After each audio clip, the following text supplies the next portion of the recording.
Past بھولنا کیا اتنا آسان ہوگا بھارت کے لیے جو کچھ ہوا، اور پھر یہاں سے جس طریقے سے حافظ سعید اور دوسرے لوگوں کے بالکل اعلان کرتے ہیں، وہ لوگ اناؤنسمنٹ کر کے بھیجتے ہیں کہ ہم لڑکے بھیج رہے ہیں۔ اگر پاکستان کے کسی روگ ایلیمنٹ نے کوئی کام برا کر دیا تو میں آپ کو کہ میری یہ اسیسمنٹ ہے کہ بھارت کا پھر ریٹیلیشن بہت خطرناک ہوگا۔ اتنا لمبا لون کہ اب انہوں نے مطلب سعودی عرب کو بھی ان سے پیسے لے کے دے دیے، اب یو ہی مانگ رہا ہے، تو پھر یہ چائنا نے اب تو بھگا دیا کہ نہیں دے رہے ہم۔ میں پہلے عمران خان کی جو سٹیٹمنٹ ہے اس کو تو اہمیت نہیں دیتا، کوئی بھی نہیں دے سکتا، خود بیچارے عمران خان بھی نہیں دے سکتا۔ تو بنگلہ دیش ہمارا ہی حصہ ہوتا تھا، بلکہ پاکستان بنایا ہی بنگالیوں نے تھا۔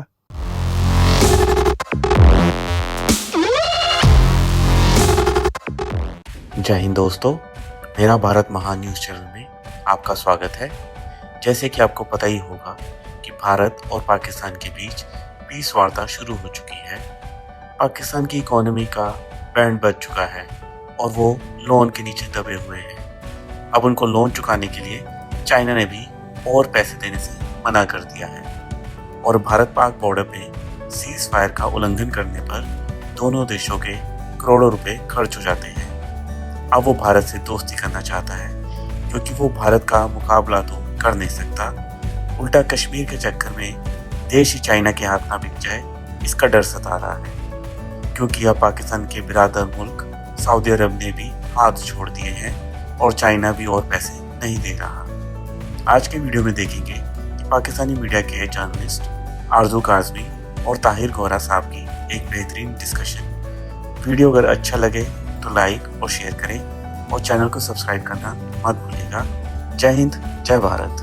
پولیٹیکل سچویشن پاکستان میں بیچ میں عمران خان صاحب کو ووٹ آف کانفیڈنس بھی لینا پڑ گیا، اس سے پہلے ان کی ایک بڑی جذباتی سی تقریر بھی آپ نے دیکھی۔ دیکھیے یہ مجھے تو اس میں سے کچھ بھی نیا نظر نہیں آ رہا، یہ سب کچھ اسی طرح سے ہو رہا ہے کئی دہائیوں سے۔ پاکستان جیسے کنٹریز جو بہت ہی پرابلمز کا شکار رہتے ہیں اور بڑا ہی خوفناک پیکج ہے، نیا تو کچھ نہیں ہے تو سب کچھ پرانا ہی، لیکن اگر کوئی بہت ہی نئی چیز کہیں گے تو وہ یہ ہے کہ پاکستان کی جو اکنامک صورتحال ہے وہ بہت خراب ہو رہی ہے۔ اب بنگلہ دیش کی مثال ہم اس لیے دے رہے ہیں کہ آج کل بنگلہ دیش وہ منا رہے ہیں، اپنی 50 سالہ سالگرہ منا رہے ہیں، تو بنگلہ دیش ہمارا ہی حصہ ہوتا تھا، بلکہ پاکستان بنایا ہی بنگالیوں نے تھا انفیکٹ۔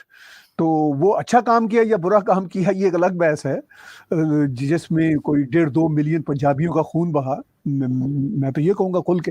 لیکن بنگلہ دیش بھی سٹیبلٹی، اکنامک سٹیبلٹی پر ہے۔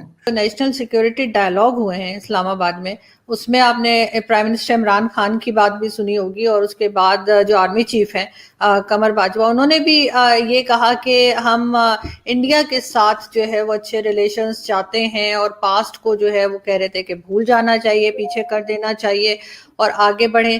تو آپ کو کیا لگ رہا ہے کہ یہ کیا، جیسے میں کہتی ہوں ہر دفعہ، کہ پاسٹ بھولنا کیا اتنا آسان ہوگا بھارت کے لیے جو کچھ ہوا، اور پھر یہاں سے جس طریقے سے حافظ سعید اور دوسرے لوگوں کے بالکل اعلان کرتے ہیں، وہ لوگ اناؤنسمنٹ کر کے بھیجتے ہیں کہ ہم لڑکے بھیج رہے ہیں، تو یہ جو وائلیشنز ہوتی ہیں، ایل او سی وائلیشنز جو چل رہی ہوتی ہیں، ابھی تو خیر انہوں نے ایگریمنٹ کیا ہے، لیکن اس چیز کا ایگریمنٹ نہیں ہے کہ یہاں سے کوئی کراس نہیں کرے گا، وہ صرف گولیوں کا ایگریمنٹ ہے۔ آپ کو لگ رہا ہے کہ کچھ بہتری کی طرف جا رہے ہیں، کچھ بہتر ہو سکے گا، یا یہ کوئی کمزوری ہے جس کی وجہ سے پاکستان ایسی بات کر رہا ہے؟ دیکھیے اس میں 2-3 چیزیں ہیں۔ میں پہلے عمران خان کی جو سٹیٹمنٹ ہے اس کو تو اہمیت نہیں دیتا، کوئی بھی نہیں دے سکتا، خود بیچارے عمران خان بھی نہیں دے سکتے۔ پاکستان میں اگر کوئی میٹر کرتے ہیں تو وہ آرمی کے لوگ ہی میٹر کرتے ہیں، تو بالکل ان کی کمزوری ہے۔ ان کو یہ اندازہ ہے کہ ہم اب اس پچ پہ نہیں کھیل سکتے۔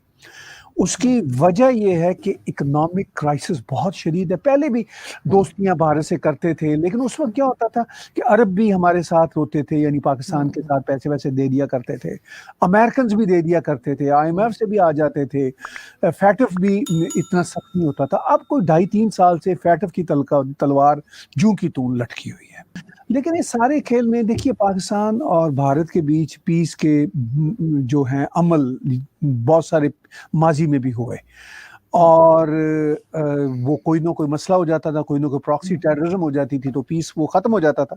اس میں جو امپورٹنٹ بات یہ ہے کہ بھارت کیسے سن رہا ہے ان کی یہ بات، چونکہ پرائم منسٹر نریندر مودی نے تو صاف کہا تھا کہ ہم گولی اور بارود کے ماحول میں بات چیت نہیں سنیں گے.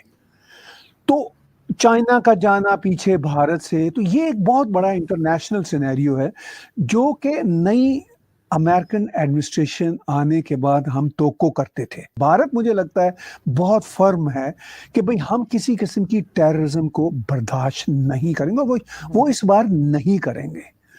اگر پاکستان کے کسی روگ ایلیمنٹ نے کوئی کام برا کر دیا تو میں آپ کو کہ میری یہ اسیسمنٹ ہے کہ بھارت کا پھر ریٹیلیشن بہت خطرناک ہوگا، اور وہ ریٹیلیشن صرف بھارت کا نہیں ہوگا، وہ انٹرنیشنل ریٹیلیشن بھی ہوگا. تو اس لیے یہ بات پاکستان کے چیف آف آرمی اسٹاف اب سمجھتے ہیں، چونکہ آفٹر آل ان کو بھی پتا ہے کہ یہ وہ والے حالات نہیں ہیں. اتنا لمبا لون کہ اب انہوں نے مطلب سعودی عرب کو بھی ان سے پیسے لے کے دے دیے، اب یو ہی مانگ رہا ہے، تو پھر یہ چائنا نے اب تو بھگا دیا کہ نہیں دے رہے ہم. لیکن آپ پتہ نہیں یہ کریں گے کیا، کیسے واپس کریں گے. اور جو لون نواز شریف کے ٹائم میں تھا اس سے کہیں زیادہ اس وقت ہے جو یہ گورنمنٹ لے چکی ہے. سر یہ جو پیس کی بات کر رہے ہیں، انڈیا کے ساتھ پیس پروسیس کی بات کر رہے ہیں، تو اس میں یہ انڈیا والے کہتے ہیں ہم کشمیر پہ بات نہیں کریں گے، باقی کوئی بات کرو. اور یہ تو ایکسٹینشن ہی انہوں نے کشمیر کے نام پہ لیا تھا کہ جی میں کشمیر جو ہے فتح کر کے لاؤں گا. تو یہ کیسے، یہ سب سیٹل کیسے کریں گے، مجھے یہ سمجھ نہیں آ رہی. کوئی وہ دیکھیے، وہ ہاتھی کے دان کھانے کے اور دکھانے کے اور ہوتے ہیں. کہہ دیا کہ بھئی ہم وہ کشمیر کے نام پہ اپنا ایکسٹینشن لے رہے ہیں اور فتح کر کے لائیں گے، تو فتح تو 70-72 سال سے نہ ہو سکا، تو اگلے 3 سال میں کیا ہو جانا ہے.